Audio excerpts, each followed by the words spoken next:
Hello जी, अस्सलाम वालेकुम। It's हीना। और जी जो वीडियो मैं आपके साथ शेयर करूंगी वो उसका टाइटल, वो वीडियो, वो टॉपिक आजकल पूरी दुनिया में टॉप ट्रेंडिंग पर है। जैसे कि इसराइल के ईरान के जो मामला चल रहे थे, अभी जो उससे पहले इंडिया और पाकिस्तान के जो मामला चल रहे थे, तो ये चीज़ें थोड़ी सी ना हाईलाइट्स हो गई हैं। और इस टाइम हर कंट्री अपने आप को सिक्योर करने के लिए कोई ना कोई इकदाम कर रहा है। जिसमें जो वीडियो आपके साथ शेयर करूंगी वो वीडियो भी ऑलमोस्ट इसी टॉपिक से रेलिवेंट है, जिसका टाइटल है US warns Pakistan on the phone, Iran must not get nuclear weapon. Okay जी, जो पाकिस्तान है उसको यूएस की तरफ से वार्न किया गया। लेकिन इससे पहले मैं बता दूं कि पाकिस्तान वैसे भी ईरान की अभी तक कोई ऐसी हेल्प नहीं कर रहा था, कोई इमदाद नहीं कर रहा था। वेल, वीडियो देखते हैं।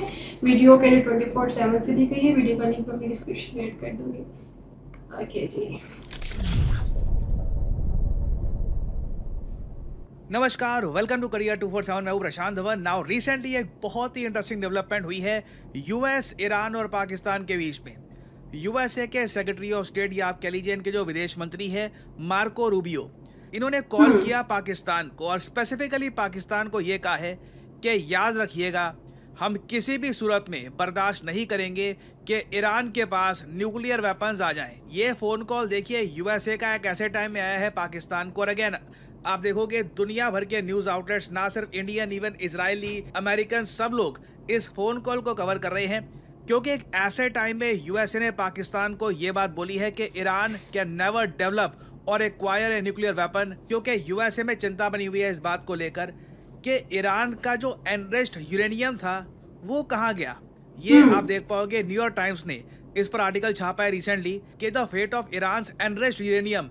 ये एक बहुत बड़ी मिस्ट्री है यूएस के लिए। और कई जियोपॉलिटिकल एनालिस्ट ये मान रहे हैं कि ईरान ने हो सकता है कि जो ये एनरिच्ड यूरेनियम है कुछ ग्रुप्स की मदद से पाकिस्तान में कहीं पे छुपा रखा हो। मे बी इनकी सरकार को पता है। और मे बी एक पॉसिबिलिटी ये भी है कि ये एनरिच्ड यूरेनियम जिससे एक न्यूक्लियर वेपन बन सकता है, शायद पाकिस्तान को पता भी नहीं है कि पाकिस्तान की बॉर्डर में या फिर बलूचिस्तान में कहीं पर किसी ग्रुप ने छुपा रखा है। क्योंकि टोटल जो क्वांटिटी है इसकी, ये 880 पाउंड है stockpile of uranium enriched to 60%। 60% के ऊपर यूरेनियम आपने अगर एनरिच कर दिया तो ये यूरेनियम आप न्यूक्लियर बॉम्ब बनाने के लिए यूज़ कर सकते हैं। और अगर यहाँ पे आपका सवाल है, वेट, ये यूरेनियम की बड़ी कहानी सुनी है कि कुछ ईरान ने यूरेनियम इतना ज़्यादा रिफाइन कर दिया है, इतना ज़्यादा इसको एनरिच कर दिया है कि ये न्यूक्लियर बॉम्ब के लिए हो सकता है यूज़।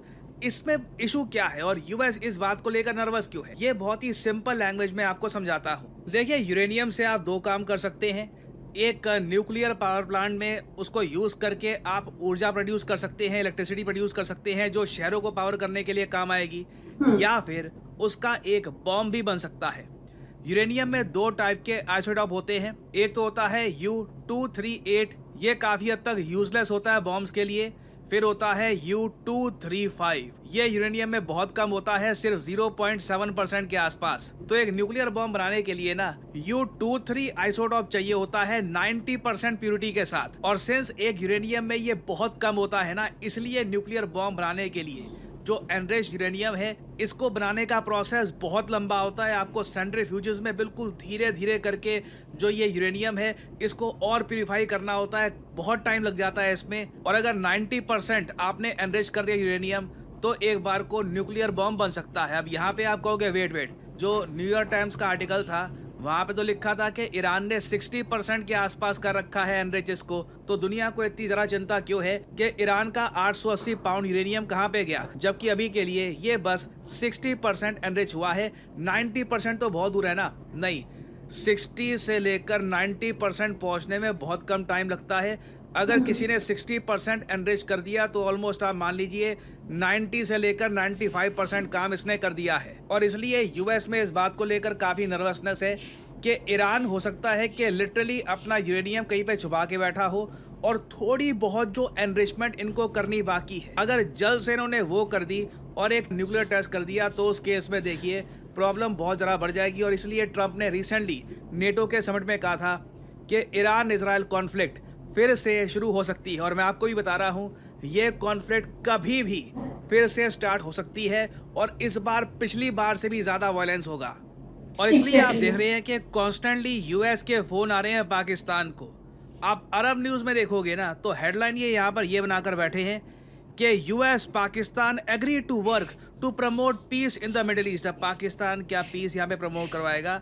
नीचे आप देखोगे साफ साफ लिखा है, secretary of state Marco Rubio ने पाकिस्तान को सीधा सीधा बोला है कि ईरान के पास कभी भी न्यूक्लियर वेपन नहीं आने चाहिए। अब एक बार को सोच कर देखिए ठंडे दिमाग से कि यूएसए के विदेश मंत्री ये पाकिस्तान को क्यों बोलेंगे कि ईरान के पास कभी न्यूक्लियर वेपन नहीं आने चाहिए।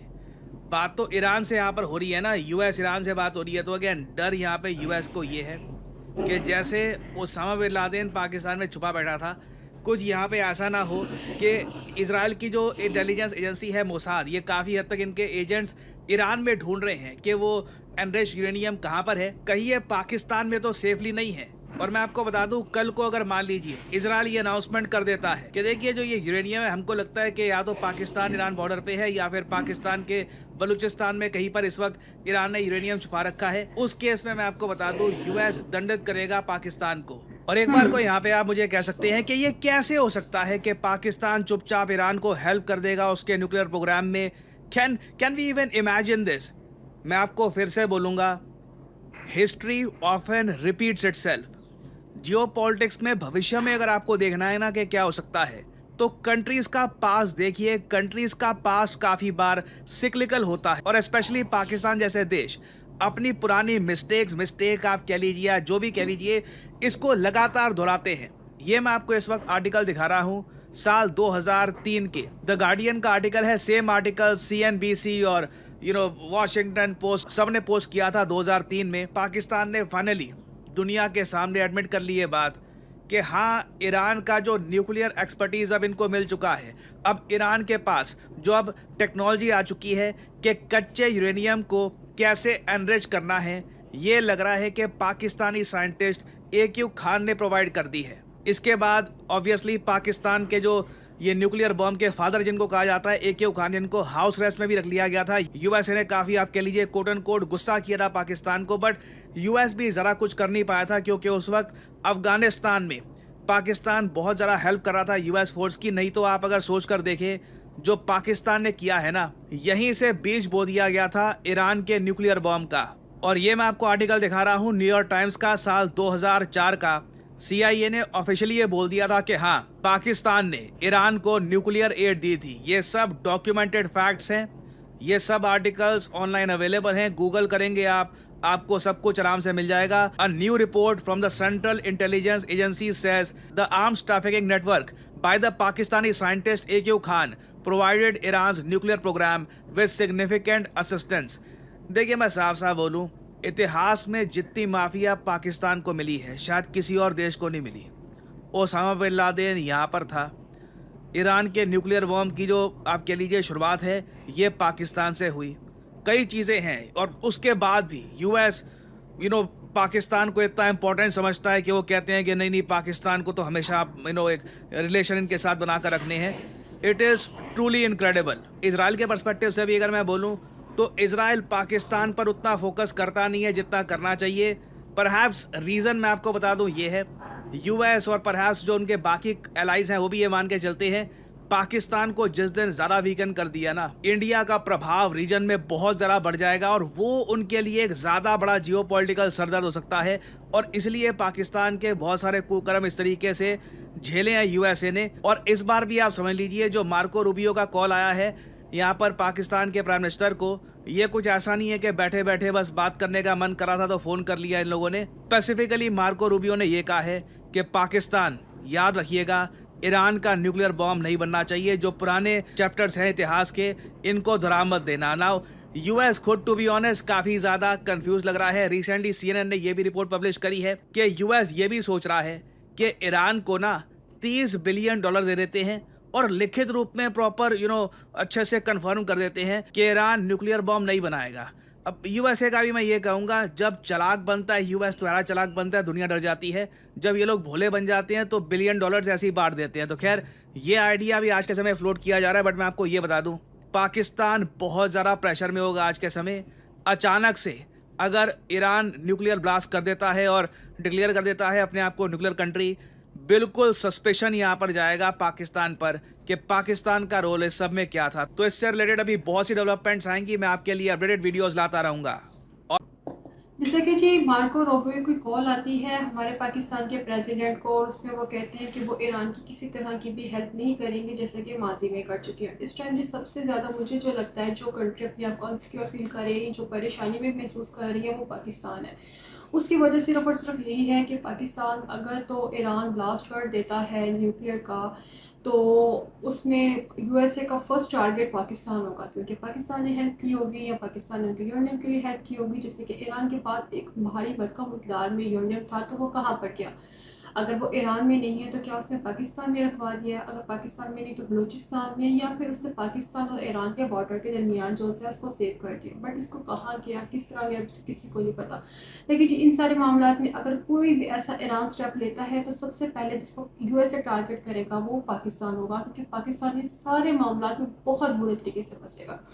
और अगर हिस्ट्री को देखा जाए, मैं नहीं जानती कि अभी तक पाकिस्तान ने इस मामले में ईरान की हेल्प की है या नहीं, लेकिन अगर जी हिस्ट्री को देखा जाए तो हिस्ट्री को देखते हुए यही लग रहा है कि जैसे कि 2003 में पाकिस्तान ने हेल्प की थी ईरान की न्यूक्लियर के बारे में, उसमें फार्मूला बताने के बारे में, इस तरह की कोई भी जो सी है वो अपनी वो प्राइवेसी ईरान के साथ शेयर की थी। तो अगर उन्होंने पाकिस्तान ने ये चीज़ दोबारा की तो यूएसए का जो फर्स्ट टारगेट होगा वो ईरान नहीं होगा, वो पाकिस्तान होगा। बाकी जी आपको क्या लगता है, क्या ऐसा ही होगा? क्या पाकिस्तान ने अपनी प्राइवेसी ईरान के साथ ब्रेकआउट की होगी, या ईरान को कोई ना इस तरह का हेल्प कर रहा होगा जिससे वो अमेरिका का टारगेट बने? बाकी जी thank you so much for watching my video and thank you so much for your special time. Allah हाफिज़।